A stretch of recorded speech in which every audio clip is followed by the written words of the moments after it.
आज बऱ्याच दिवसानंतर आपला व्हिडिओ आलेला आहे। आज पेरू तोडायचे होते, त्यासाठी आमची उन्हात दिंडी चाललेली आहे।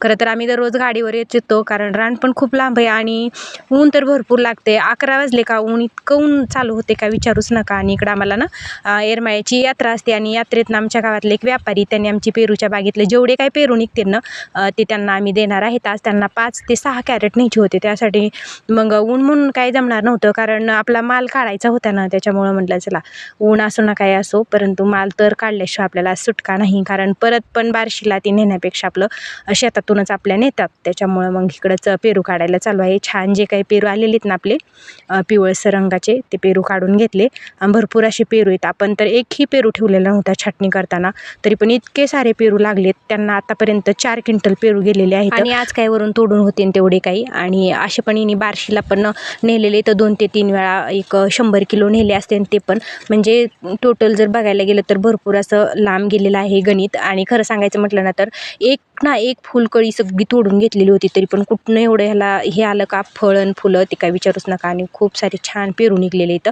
यांना कॅरेट रोडवर आणून दिले आणि गाडीला पण बांधू लागला, कारण हे एकटे चाललेले होते ना। ह्यांनीच आपली पेरूची बाग घेतलेली आहे आणि हे चाललेले ते एडेश्वरीवर पेरू घेऊन चला भेट